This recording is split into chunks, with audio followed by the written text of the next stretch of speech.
Focus. That's a word most of us live with every day. We're asked for it, we work for it, we worry when it slips. But for many children and adults, focus is not something that simply fades, it breaks. And when it does, it often leaves anxiety, frustration, and a quiet sense of failure. Welcome to Attention and Auditory Processing, a sensory-based exploration of focus. Today, we're going to look beneath the labels and behaviors to discuss what the brain is actually dealing with when attention shifts to distraction, not from a motivational standpoint, but from the perspective of how the nervous system receives, processes, organizes, and responds to sound and sensory information. Over the next hour, we're going to explore three main themes: how the sensory system and auditory processing shape attention, why sound and everyday noise can drain the brain in ways most people never realize, and what actually helps the system reorganize so that focus and emotional balance become more available. And I could not imagine a better person to guide us through this conversation than Dr. Judith Belk. Dr. Belk is a developmental psychologist, a speech and language pathologist, and audiologist who has spent decades helping families and professionals understand what's really happening when listening, learning, and regulation are difficult. Her work has always lived really at the intersection of sound, language, and the nervous system. And long before auditory processing or sensory integration were widely understood, she was asking the deeper questions about how the brain organizes sound, how that organization shapes our attention, our emotional balance, and learning. Dr. Belk is the founder of the Center for Communication and Learning Skills, where she has worked with children, adolescents, and adults with auditory processing challenges, sound sensitivities, dyslexia, autism, anxiety, and complex learning differences.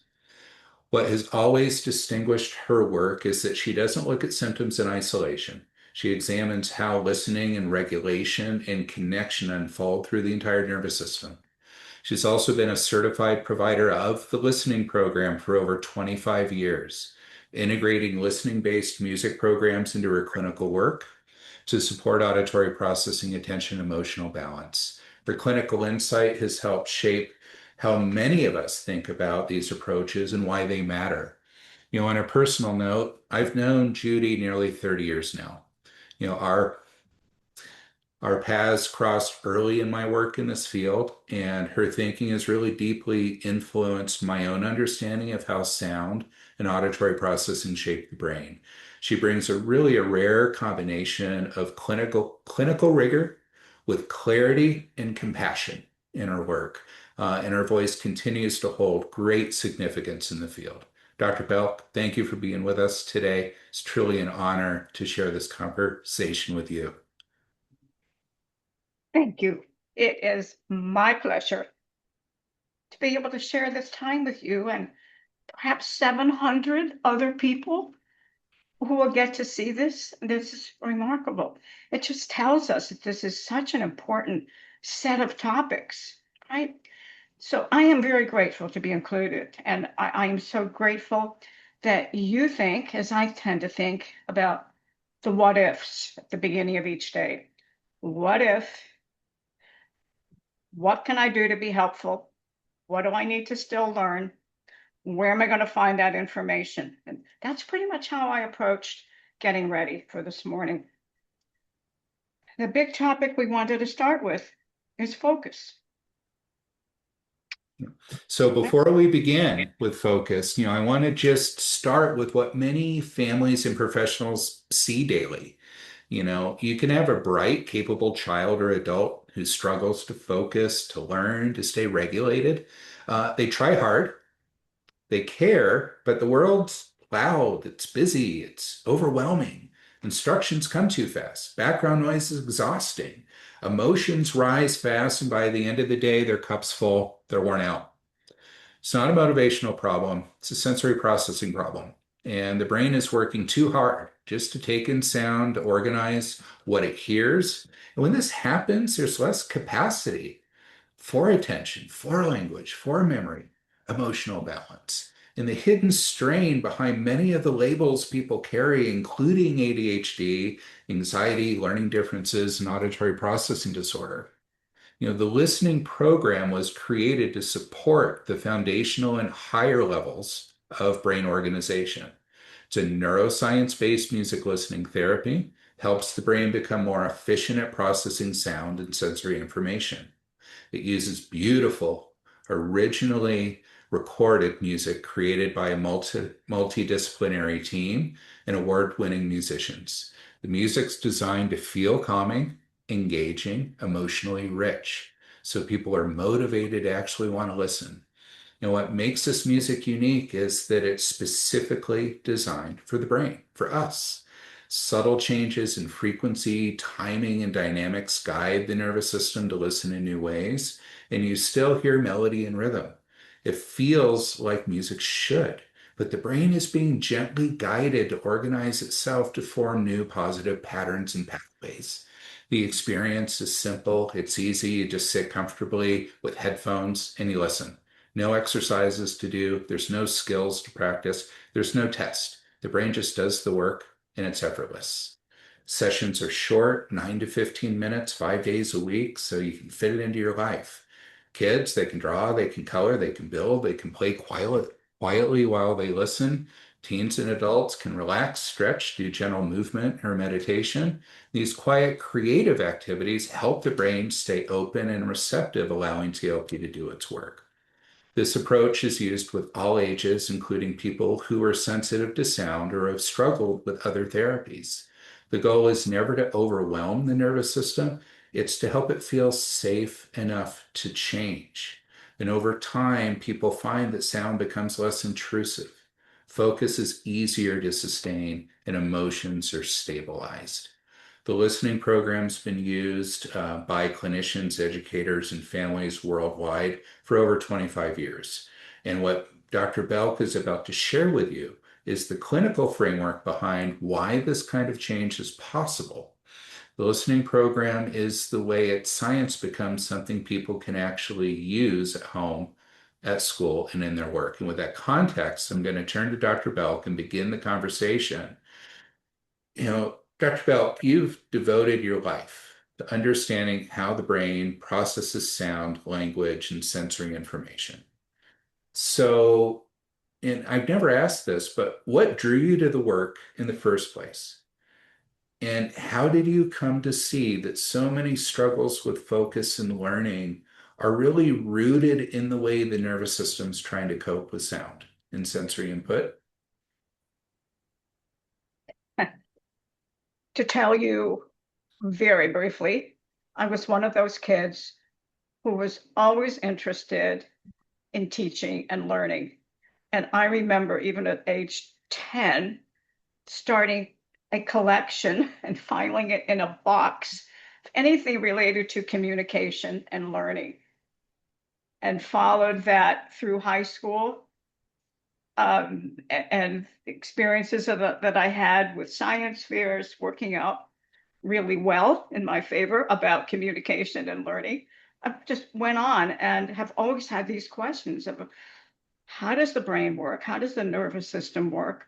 What happens to people who are struggling to gain these abilities? And what happens when they have to regain these abilities, right? So I have sought out the most remarkable teachers who always had more questions than they had answers.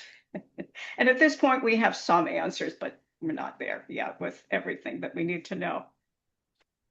Oh, I love that. So, an incredibly curious child that has devoted your life to your early interests. Mhm. Wow. Wow. So, let's talk a little bit more about, what's happened from that childhood interest to you spending a career helping people understand what's happening beneath the surface when learning and attention are challenging. Right. Now that you've introduced, this idea of the nervous system, um, I'm interested to know how we can go deeper in this. So, really what I'd like to understand is um, why so many struggles are rooted in the way the nervous system is trying to cope with sound and sensory input.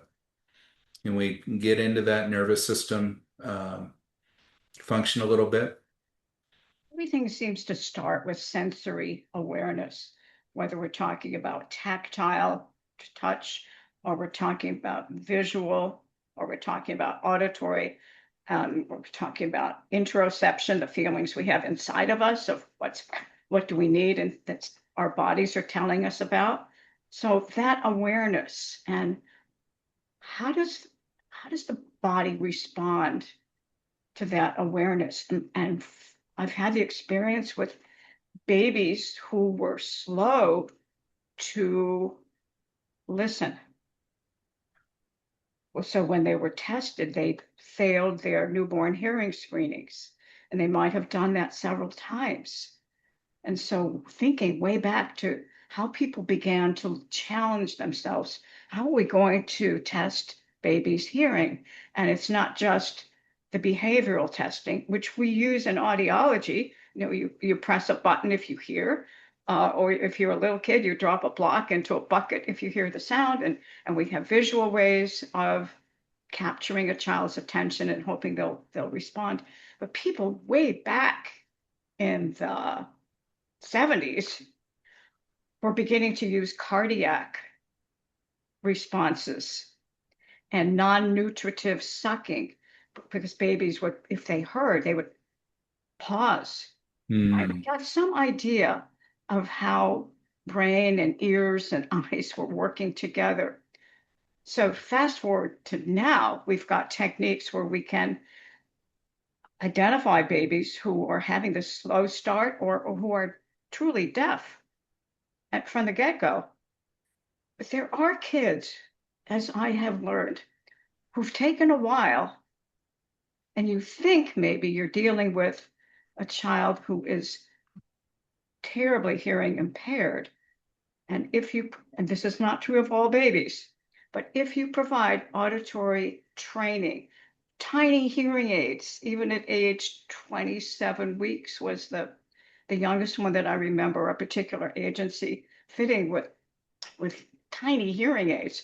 And that oh, expression that a baby gives you that lets you know they are hearing, but you've got to turn on the awareness, which is an odd thing to say. But you just wonder if those are the kids who are going to later on show us that they have learning disabilities, they have auditory processing. This also happens for visual awareness, I'm told. So, starting with little kids, you get this idea of how the nervous system and the brain are working together. But as we talk this morning, we're going to talk about systems within the auditory system itself that tell us whether sound is going to travel directly from inner ear to brainstem to the temporal lobes of the brain, or the sound is going to go from inner ear and it is going to go through the brainstem, but it's going to take a different route through the amygdala, the brain area that houses our memories, good or bad. So, Dr. Belk, I'm hearing you describe, there are two pathways. There's the classical auditory pathway and the Right. non-classical auditory pathway. And what I'm hearing you is converging these two, Yes. right, as a singular conversation, which in many contexts we need to do.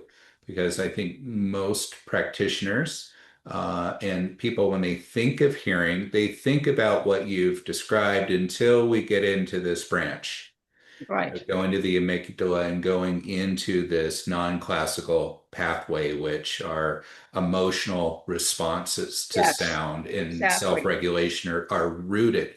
So, what needs to be true, Judy, for the brain to be able to take in and respond to sound with meaning?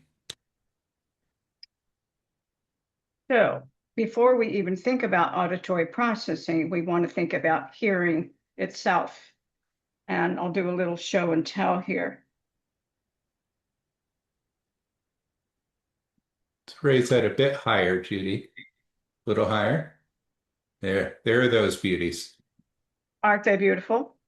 The ossicles, the three tiniest bones in our body. And they have to be functioning well for sound to be transmitted and sent on to the higher levels in the brain. So you can understand that for really older adults, or maybe some younger folks who are no longer hearing well, it may be that the stapes, which is the one I'm pointing to now, is not working well. But it could be any of these bones are not getting any stimulation because maybe in babies and kids, there are ear infections, which means fluid is being retained in the middle ear. And what we have found over many years, it's very consistent that if kids have a series of middle ear infections and there's a long protracted time when the hearing system, that part of the auditory system, is not working well, that counts as auditory deprivation. Right? And so that downtime when kids weren't getting the full message of auditory stimulation, that counts. And that's one of the major questions we have when we get into the auditory processing realm of now, has sound been not part of their lives in a strong way? And what are we going to do about it? And can we help kids regain something that was missing?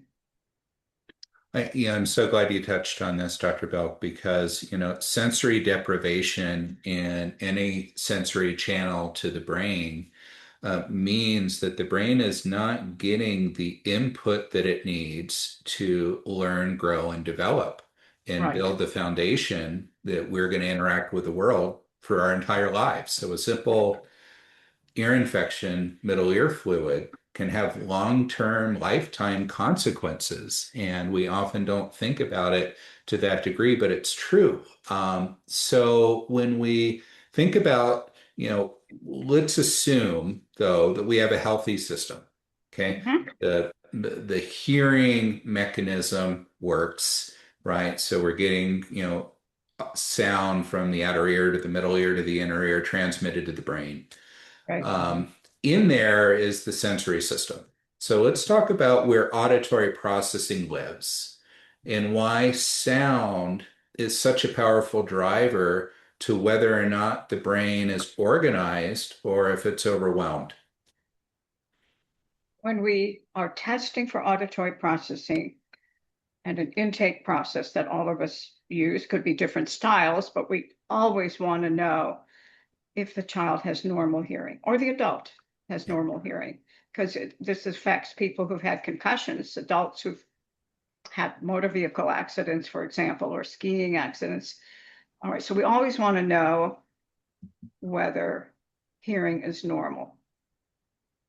That's critical. So then the next piece of it is a series of questions that only have to do with the processing of language, not the understanding of language. But I think the easiest way to tell you about this is how people with auditory processing disorder think about what they've been through, what they've experienced. Can you see this? Oh, yeah. I know Okay. that book well. I know you know this book. This was written by Ben Stone and his mom, um, who, when he was growing up, mom knew he was a very bright kiddo, but he was struggling. And this is that's such a typical way that parents describe bright kid, something's wrong. Is it attention? Is it something else? And is it something else auditory processing? So people will often say, I can hear you, but I don't know what you are saying. And so when does that typically happen? It can happen in quiet, definitely happens in a noisy background. So there's a whole series of questions that we ask. And I will say that the to be able to diagnose auditory processing, which is what you hear regardless of what's going on around you, a whole series of standardized tests, right? Some are more scientifically based, shall we say, that if we're doing electrophysiological testing, and that gives us a readout of whether and how this person is responding to sound, to syllables and clicks and tones, etc. That's pretty solid evidence whether a person is experiencing normal auditory processing. But a lot of our testing, well, everything is with earphones on, and what are you hearing? Everything is recorded. So I'm not saying it one way to you and a different way to somebody else. And out of all of that, with the intake questions that as I said, have to do with how you hear and how you tune in and how you tune out, because the auditory system requires both, right? So we've gotten that picture, but then there's the question about how much has to do with auditory attention, right? And how are we going to figure that out? And there are ways of doing that. Under my licenses, I do not diagnose ADHD, right? And nor do I have an opinion to share with a family or a client about whether or not they should be taking medications. That's not my purview. But I definitely want to know if attention regulation is part of the picture. And I do have some ways of looking at that. I use a test called Focus. It's a computer-based test, and it looks at 4 parameters of consistency, performance accuracy, impulsivity, and distractibility. And the distractibility is gauged by auditory, well, little people walking across the screen, and some of them making snippets of conversation. So we got auditory and visual. And so out of that comes more clues, right? And that helps me decide what we're going to do about it. So I can So go you've got because of your multidisciplinary background and licensure, you have a number of tools that you're able to use to assess and understand where breakdowns are happening. right. And I'd like to, touch on one of these breakdowns in the sensory system. And, many of the questions that were submitted for today are about sound, Yes. noise, busy rooms, classrooms, conversations, Yes. everyday background sounds. Can you chat about or explain why sound is so often the thing that pushes somebody from doing well to feeling overwhelmed? So when you think about it, of the 2 senses, vision and auditory, you can close your eyes. You can't close your ears. And the auditory system, when it works well, has, as I said, has this ability to tune in and tune out.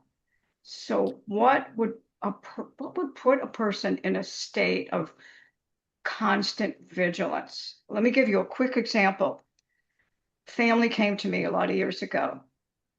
It was for me to work with the daughter, maybe 11 or 12, but the dad walked in, and it was very obvious with his 2 crutches that he was dragging the lower half of his body. If he wanted to experience the same kind of listening workup that we do, which meant a listening test, not in a soundproof booth, but on purpose to have quiet around us, but yet still open. And the pattern of his responses said to me, he is hyper vigilant about sound. Why? When he was a kid, he had polio. He was in the hospital on and off.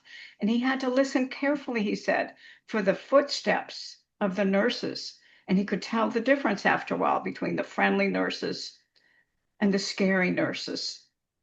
right? There's an example. They're the same thing you see in kids who've been adopted, could be hypervigilant, kids who've been under terrible stressors in their lives that put them on guard. I mean, there's a reason why somebody would be on guard. And there's some kind of trauma, which is why we ask so many questions about gestational period, pregnancy, birth, um, neonatal period. Was the child in the NICU? How long? How noisy? So there's all these questions about things that happen in families that you hadn't counted on in your family, but there you are. And is that part of it? So that goes back to the how sound travels and this emotional center in the amygdala that stores your memories. And that's where you go right away when, oh, so you think about fire drills in school. Ah, awful, right? But there are much more subtle things, much more.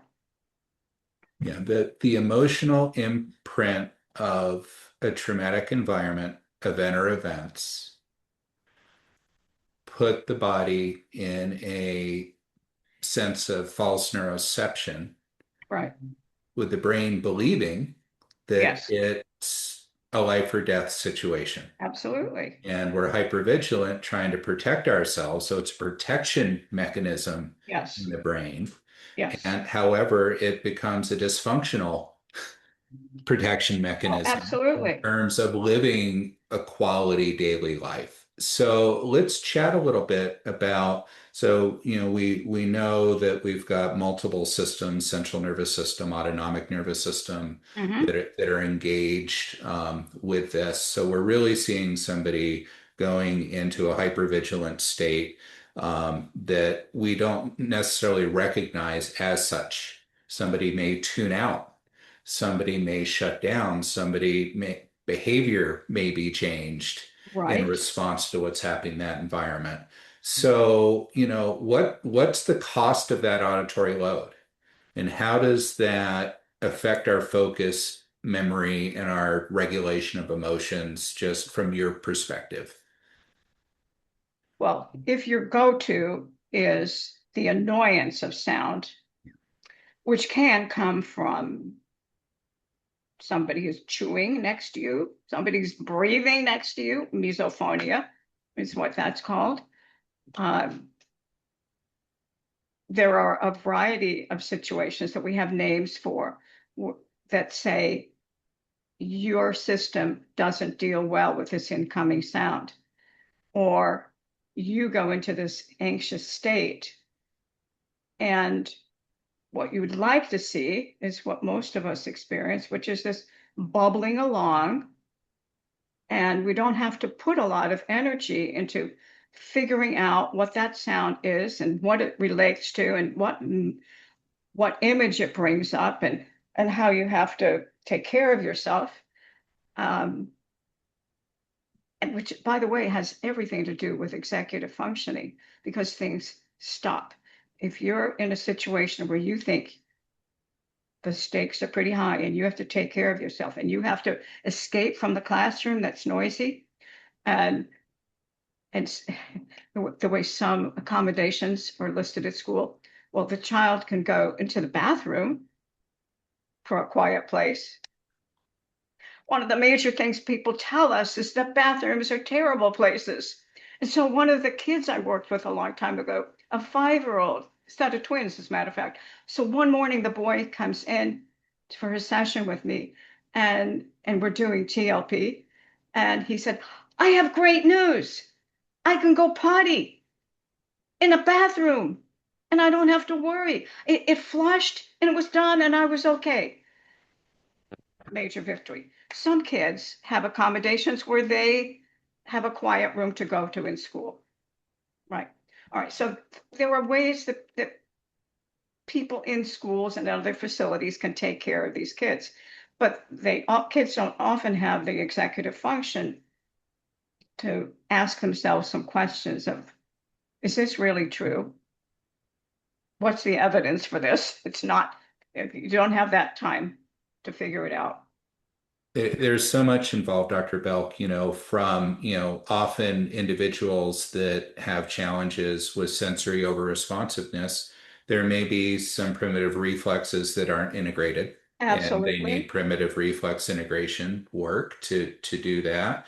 And then others, as you said, higher level executive function, the control center, Right. being able to kind of know how to interact with these feelings and what's Yes. happening in the Yeah. lower brain areas. Yeah. So these are complex clinical pictures. So, really what we're, discussing in this section is that the nervous system, when it's feeling overwhelmed from sensory over responsiveness to sound, it's in a mode of protection. Right. So when someone's trying to listen, to learn, to stay engaged, and that starts to fall apart, there's Yes. often a sequence we can predict that's going to unfold in the nervous system. Could you walk us through what happens when the brain's overloaded? So let's kind of just look at that chain when sound or other sensory inputs overloading us. All right. So the protection mechanism, right, kicks in, and you might want to flee from the scene, right? You need to get, if you're a kid, you need to get the adult's attention of, I can't function, right? And it's usually not for attention because the child wants attention, right? It's not that. It's how do I take care of myself? And who do I need to help me, right? Because kids don't, they need somebody to model how we're going to come down now, how to do that, right? Whereas you can teach adults fairly quickly to begin asking themselves some questions of, wait a minute, am I okay? It's just a sound. It's just the leaf blowers. I can finish my walk. I don't have to worry. I'm going to distance myself from them. So the best way I know is to provide music. And TLP is one of those programs that where you don't have to do a lot of explaining to somebody of how you're likely to feel, and this is what I want you to notice. It happens. It happens organically, as we say. So this idea of self-regulation and fight, flight, and what part of the nervous system is doing the reacting. Well, it's a combination, isn't it, of what modality is most affected and how you're going to use that modality to teach the nervous system how to self-calm. Classrooms are very noisy places. There's no question. I want to get back to that for a moment. So you think about the busyness, all these kids, and no classroom is totally quiet, right? So there's always something going on. There's people walking in the hall, and your attention is drawn to a lot of different things. And if you're one of these people who overreacts, it looks like, um, that's a prime candidate for somebody who needs a system to help them take a deep breath and know what calm feels like. So there is a lot of biofeedback in my work with some of the systems that I have, courtesy of you. So we can measure, we can see real time brain waves, and we can see what happens when the person becomes calm. Doesn't take a lot of explanation on our part. There is a fascinating article, by the way. I made a copy of it. It's on a memory stick now. So if anybody wants it, you can email me. Um, When children can't stand the sounds of school, right. I would like that. I've not read Okay. that, Dr. Belk. So it says, with guidance from pediatric audiologists in collaboration with school-based professionals, children with sound sensitivity can resume productive lives uninterrupted. This was in an ASHA, American Speech Language Hearing Association publication we get once a month. It's not the highly technical journal with all the experiments that have been run, et cetera. This is clinicians talking to other clinicians. And this came out July, August 2024. And I've had this for us. It's really helpful to understand a lot of what we're talking about. Yeah, and just a point that I want to make clear as we transition into our next part. Shutdown, meltdowns, avoidance behavior, emotional outbursts that we so often say are bad behaviors are often, if not mostly, signs of a nervous system that's lost its ability to keep Exactly. up with its environment.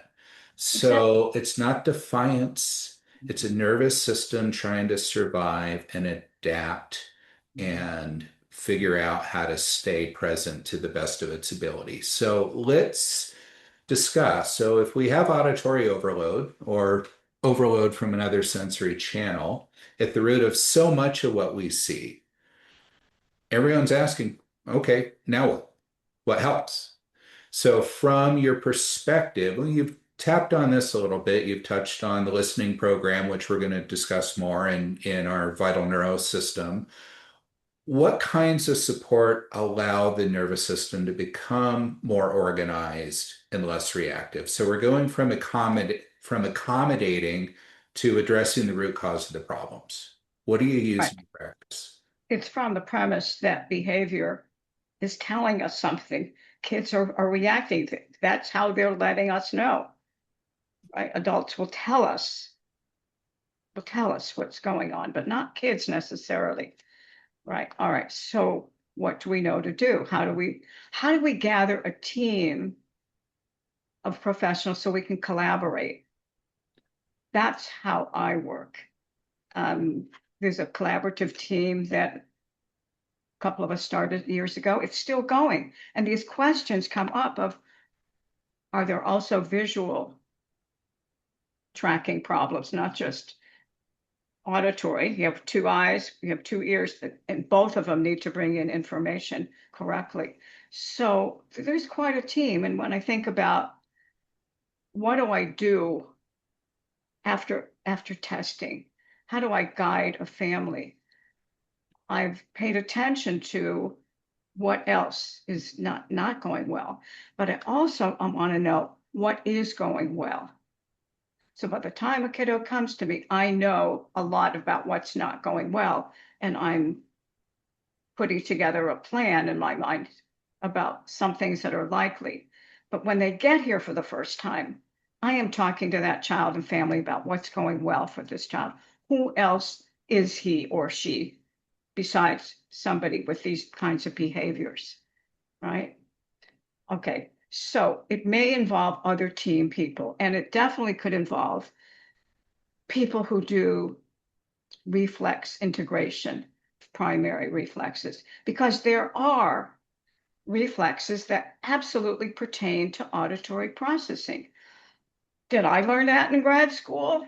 No, no, but it's very clear what happens. It's very clear. And a lot of stories about that, which probably don't have time to go into, but how children change on the basis of that.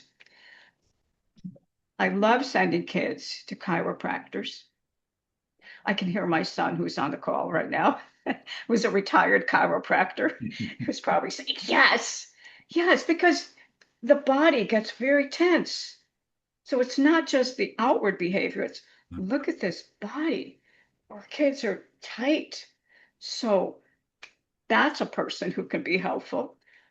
People who specialize in craniofacial work, yes. Craniosacral, yes. People who do, well, OTs, pediatric OTs. I can hear you cheering in the background. Of course, pediatric OTs know so much about child development, so much. So it gives you an idea. There are so many people who need to be aware that they, with their professional expertise, can be helpful. We don't always need everybody, but then the question is, for example, if we're working with a neuro optometrist and there are vision tracking difficulties, then we talk about which therapy should be in place first. And it could be together. Hmm. right? For people with concussions, which adds another layer uh, um, to auditory processing care. These are the people who can't go grocery shopping. I mean, Costco is off limits, but even Whole Foods is difficult. You can see how this is a very practical way of looking at this. And so sometimes we do sound, light, and motion therapy. So Dr. Belk, what is always impressed upon me is you've always, in the 30 years we've known one another, you've worked from a collective mastermind standpoint with colleagues, multidisciplinary team. Mhm. You ask questions, you don't assume you have the answers, and you explore all kinds of tools. Yes. And get a level of proficiency in all kinds of tools. Speaking specifically about the listening program, how does that fit in your practice? The very first thing that I recommend in my reports is, first of all, an annual audiological evaluation to make sure that hearing is still remaining normal, that nothing untoward has happened. The second thing is a listening program. Absolutely. It makes sense. It makes sense to do this. It's easy for most families to do. Earphones on. I definitely encourage kids to be letting their hand take over and draw or paint. And I ask the parent to save the drawings because that you can see a transition. I do that with adults too. And you get very good information. It's very insightful to do that. So the listening program is easy for parents to get. It's easy to use. And what I see happening, and I have a family who's doing it right now, a couple of families, and I say families because it's not just the kid that I recommended this for, but the whole family is doing it.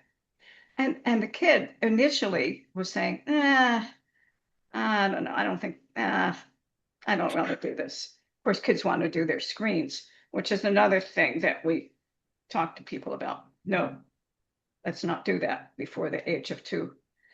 But anyway, this kid now, I saw him the other day, and he does this on his own. Nobody reminds him. It's just meaningful. It's a great way to start the day. And for him also, it's a great way to end the day before he goes to bed. Because sound is a provocative energy.